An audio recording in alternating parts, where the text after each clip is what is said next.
National Association of Realtors just put out this research study. I'm a big fan of research studies, and we're going to look at it. I'm Tigo Venturi with the Venturi Realty Group of Real Broker in Albuquerque. I'm going to go through it real quick and just give you some highlights. I will link it here, so if you want to dig into the data. And what they're doing is they're breaking down wealth gain over time, equity gain and wealth gain over time for homeowners. A couple things in the introduction. One thing I just wanted to point out, and what they found is over the last decade, the median price home has become worth about $190,000 more. As a result, the net worth of the typical homeowner is about 40 times, not 40%, 40 times that the net worth of a renter. Now, we can debate cause and effect and all that, but the data is clear that homeowners are in a much better financial position than people that are renting.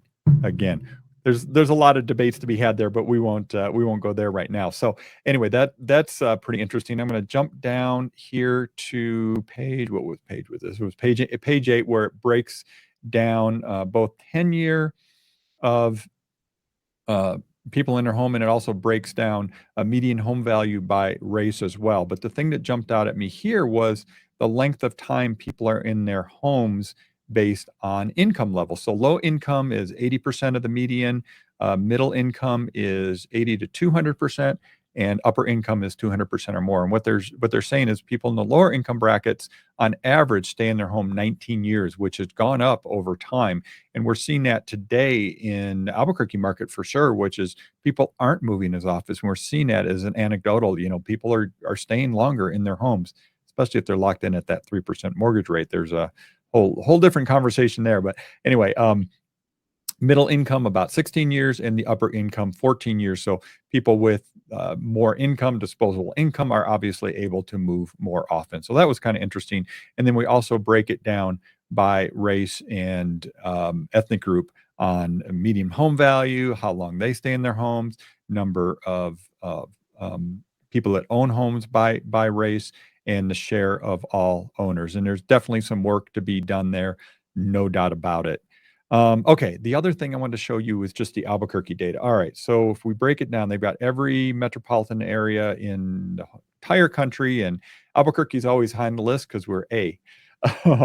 It's funny because when I look at these lists all the time, it's always Akron, Albany, Albuquerque, Allentown, Alamogordo, and so on. Anyway, it's kind of or Amarillo, not Alamogordo.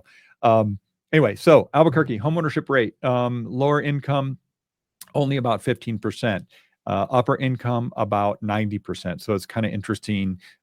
They're not a surprise. It'd be nice to see more lower income people as homeowners. As some research people have talked about, is home ownership is affordable housing versus renting. There's a lot of research on that.